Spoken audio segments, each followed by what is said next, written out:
Pater, fiat voluntas tua.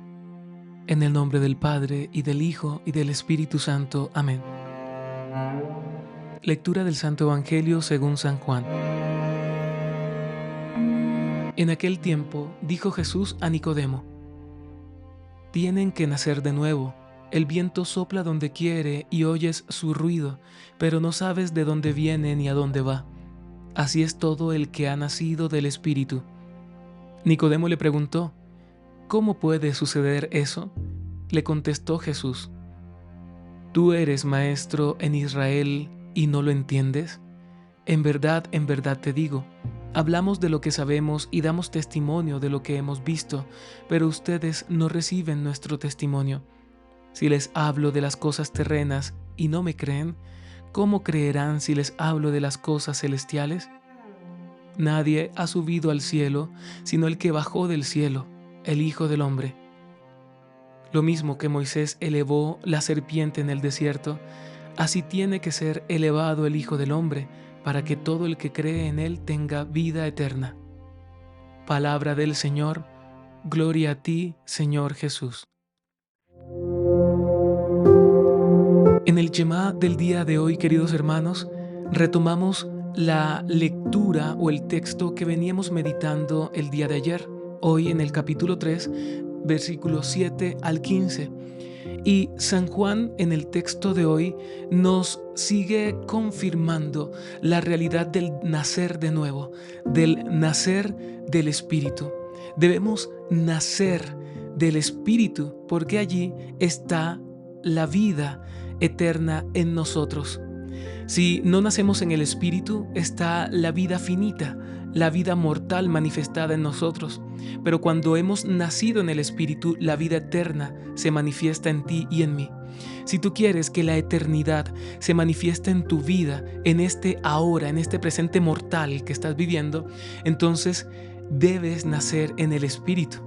En nuestra comunidad de los servidores de los últimos, hay una frase que se ha venido implementando cuando hablamos de las cosas que Dios nos pide, y es la libertad obligante, para referirnos a esas realidades de pedidos imperativos de Dios que nos hace, ante los cuales, aunque somos libres de decidir por ellos o no, pues estamos en la obligación de tomarlos y realizarlos, porque en la medida en que somos obedientes a Dios, entonces somos más libres. Para el mundo es paradójico, pero en la lógica del reino tiene toda la razón y la lógica de salvación. Entonces, en el Evangelio vemos cómo Jesús nos dice en un imperativo, es un imperativo categórico, nos dice: tienen que nacer de nuevo. El Señor nos está diciendo, dentro de la libertad obligante del ser cristianos y del ser seguidores de quien es el camino, la verdad y la vida, nos dice: tienen. El Señor está dándonos no una sugerencia, sino una orden espiritual. Y evidentemente está en nuestra libertad, como ya les dije, en nuestro libre albedrío, tomarlo o no. Pero si amamos al Señor, estamos obligados. Es un llamado obligante el que el Señor nos hace. Tienen que nacer de nuevo, porque naciendo de nuevo, naciendo en el Espíritu, es donde vamos a vivir y a experimentar la realidad del reino celestial en nuestra vida. De lo contrario, vamos a vivir la realidad del reino terrenal, ¿no? De lo que vivimos acá en la tierra, el cual el príncipe de esta tierra es Satanás, nos ofrece para nuestra condenación. Porque así como el cielo nos ofrece todas las herramientas para la salvación, el infierno nos ofrece todas las herramientas para la condenación. Y las herramientas del infierno son mucho más atractivas para los hombres que las herramientas que da el cielo, cuando el alma no está en disposición de Dios. Porque cuando el alma está en disposición y apertura completamente a Dios, entonces las herramientas del cielo evidentemente se ven más apetecibles que las herramientas del infierno, que son asquerosas. Entonces, hermanos, nuestra aspiración es a la eternidad, y para la eternidad debemos nacer en eternidad. Y nacer en eternidad es nacer en aquel que es eterno, el Espíritu de Dios. Y ese es el llamado que Dios nos hace hoy, nacer en el Espíritu de Dios. Y por eso el Señor luego le dice a Nicodemo: si les hablo de las cosas terrenas y no me creen, ¿cómo creerán si les hablo de las cosas celestiales? Es que el Señor vino en este mundo y se encarnó para hablarnos en lenguaje humano sobre los misterios del cielo, dice el Vaticano II, el Concilio Vaticano II. Pero dice el Señor: si les hablo en lenguaje, en su lenguaje, en lenguaje de la tierra, y no me creen, ¿cómo pretenden entonces creer si les hablo de las cosas celestiales? Porque como a él le pedían signos, los fariseos y estas personas le pedían signos al Señor, y ante quien estaba el Señor era precisamente un fariseo, Nicodemo. Entonces el Señor de alguna manera le está diciendo a él: ¿cómo pretenden ustedes recibir signos de parte mía si cuando les doy signos humanos y terrenales ni siquiera creen en mí? Pues mucho menos van a creer cuando les hable desde los signos celestiales.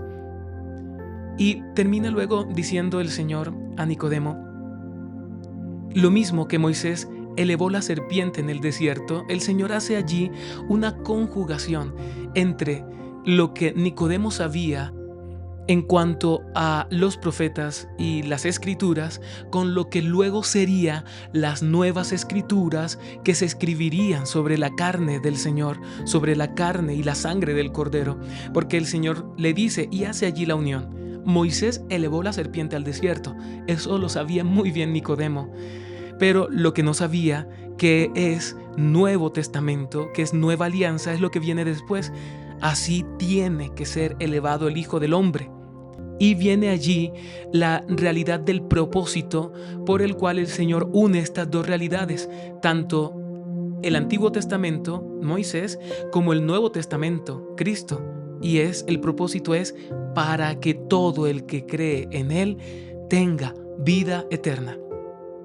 El Hijo del Hombre tiene que ser elevado como fue elevada aquella serpiente en el desierto por Moisés, para que todo el que crea en Él tenga vida eterna. Y aquí viene, hermanos, otra referencia a aquel término del que les hablaba al inicio, que el Espíritu Santo nos ha regalado a nuestra comunidad, y es la libertad obligante, en el sentido en el que el Señor nos dice: si creen en mí, tienen vida eterna.